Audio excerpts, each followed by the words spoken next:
Israel നിലപാട് കടുപ്പിച്ചു തന്നെയാണ് മുന്നോട്ട് പോകുന്നത്. ഗാസയിൽ വെടിനിർത്താനുള്ള നിർദ്ദേശം ഇസ്രായേൽ തള്ളിയിരിക്കുകയാണ്. ഹമാസിനെതിരെ പൂർണ്ണ വിജയം ഉറപ്പിക്കുമെന്ന നിലപാടിൽ തന്നെയാണ് ഇസ്രായേൽ പ്രധാനമന്ത്രി.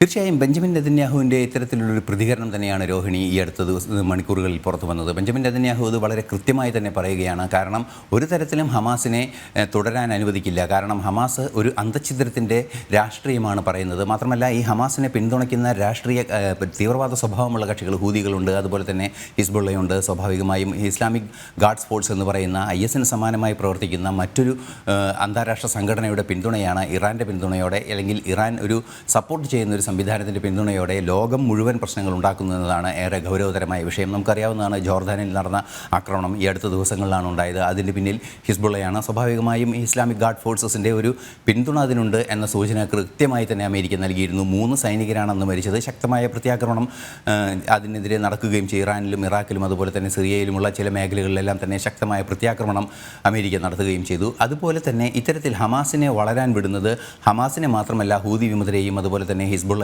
അതുപോലെ ആ പരിസരങ്ങളിലുള്ള നിരവധിയായ ഇസ്ലാമിക് ഗാർഡ് ഫോഴ്സിൻ്റെ നിയന്ത്രണത്തിലുള്ള സംവിധാനങ്ങൾ, ഇറാൻ പിന്തുണയ്ക്കുന്ന ഇസ്ലാമിക് ഗാർഡ് ഫോഴ്സിൻ്റെ നിയന്ത്രണത്തിലുള്ള ഭീകരവാദ സ്വഭാവമുള്ള സംഘടനകളെ വളരാൻ അനുവദിക്കുന്നതിന് സമാനമാണ് എന്ന നിലപാടാണ് വളരെ കൃത്യമായി മുന്നോട്ട് വയ്ക്കുന്നത്. നമുക്കറിയാവുന്നതാണ്, നേരത്തെ തന്നെ ഈ ഗാസയിലും അതുപോലെ തന്നെ ഇസ്രായേലിലും വെസ്റ്റ് ബാങ്കിലുമുള്ള പ്രശ്നങ്ങളെ കൃത്യമായി അഭിസംബോധന ചെയ്ത് 2 രാജ്യങ്ങൾ എന്ന ഒരു ആശയത്തിലേക്ക് നീങ്ങണമെന്ന് ഐക്യരാഷ്ട്ര സംഘടന വരെ കൃത്യമായ നിലപാട് സ്വീകരിച്ചിരുന്നു. ഭാരതവും അക്കാര്യത്തിൽ വളരെ കൃത്യമായ നിലപാട് സ്വീകരിച്ചിരുന്നു.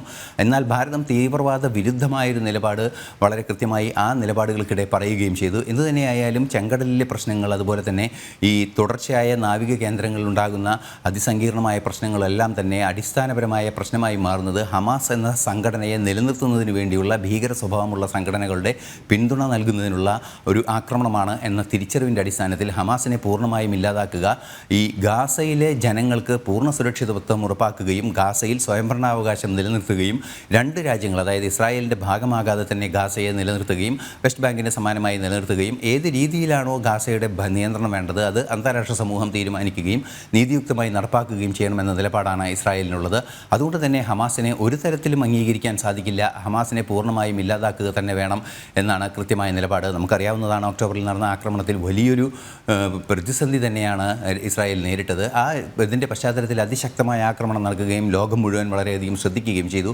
അറബ് രാഷ്ട്രങ്ങൾ ഉൾപ്പെടെ, ഖത്തറും ഈജിപ്റ്റും ഉൾപ്പെടെയുള്ള രാജ്യങ്ങൾ കാര്യക്ഷമമായി ഇടപെട്ടുവെങ്കിൽ കൂടി ഹമാസിൻ്റെ ആ ഭീകര സ്വഭാവത്തെ നിയന്ത്രിക്കാൻ സാധ്യമായില്ല എന്നത് ഒരു യാഥാർത്ഥ്യം തന്നെയാണ്. അതുകൊണ്ട് തന്നെ ഹമാസിനെ പൂർണ്ണമായും ഇല്ലാതാക്കണം. ഹമാസിനെ ഇല്ലാതാക്കുന്നതിലൂടെ പശ്ചിമേഷ്യയിലെ അന്തിമമായ ഒരു സമാധാനം ഉറപ്പാക്കുന്നതിനുള്ള നീക്കങ്ങൾക്ക് പിന്തുണ നൽകണമെന്ന നിലപാടാണ് ബെഞ്ചമിൻ നെതന്യാഹു സ്വീകരിക്കുന്നത്. അതുകൊണ്ട് തന്നെ വെടിനിർത്തൽ സാധ്യമാകുക ഏറെ അടുത്ത കാലങ്ങളിലൊന്നും ഉണ്ടാകുമെന്ന് പ്രതീക്ഷിക്കാനും വയ്യ. രോഹിണി.